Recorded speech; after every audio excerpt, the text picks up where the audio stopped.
ایک سوال ہے کہ عوام میں یہ بات بہت مشہور ہے کہ گلاب کا پھول نبی صلی اللہ علیہ وسلم کے خون یا پسینے سے پیدا کیا گیا ہے، تو کیا یہ بات درست ہے؟ اس کا جواب یہ ہے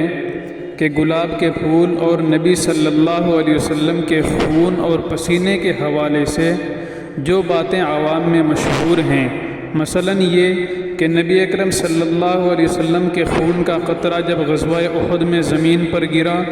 تو اس سے گلاب پیدا کیا گیا، یا اسی طرح یہ کہ معراج کا جب آپ صلی اللہ علیہ وسلم سفر کر رہے تھے تو اس کے دوران گلاب کی پیدائش ہوئی۔ تو اس طرح کی جتنی بھی روایات لوگوں کی زبانوں پر ہیں وہ سب من گھڑت اور موضوع ہیں۔ ان کو بیان کرنا، ان پر یقین کرنا اور ان کو پھیلانا اور عام کرنا سب ناجائز ہے۔ نبی اکرم صلی اللہ علیہ وسلم نے جھوٹی حدیث گھڑنے پر سخت ترین وعیدیں ارشاد فرمائی ہیں، اس لیے ہر مسلمان کو من گھڑت روایاتوں سے پوری طرح بچنا چاہیے۔ البتہ اتنا ضرور ہے کہ سرور عالم صلی اللہ علیہ وسلم کے پسینہ مبارک خود ایسا خوشبودار تھا کہ جس کے سامنے دنیا کی تمام خوشبوئیں کچھ بھی مقابلہ نہیں کر سکتی تھیں۔ حضرت سلیم رضی اللہ عنہا جو آپ صلی اللہ علیہ وسلم کی نانہالی رشتہ دار تھی، وہ فرماتی ہیں کہ کبھی کبھی پیغمبر علیہ السلام ان کے گھر تشریف لا کر دوپہر میں آرام فرمایا کرتے تھے۔ تو ایک مرتبہ گرمی کے موسم میں حضرت صلی اللہ علیہ وسلم آرام فرما رہے تھے تو آپ کے بدن مبارک سے موتی کی طرح پسینے کے قطرات ٹپکنے لگے۔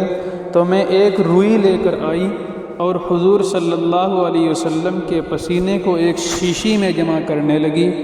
نبی اکرم صلی اللہ علیہ وسلم کی آنکھ کھل گئی تو آپ نے پوچھا، یہ کیا کر رہی ہو سلیم؟ میں نے عرض کیا کہ ہم آپ کا پسینہ جمع کر رہے ہیں تاکہ اگر کہیں شادی وغیرہ میں خوشبو کی ضرورت ہو تو یہ پسینہ اس خوشبو میں ملا دیا جائے تو وہ کائنات کی سب سے بہترین خوشبو بن جاتی ہے۔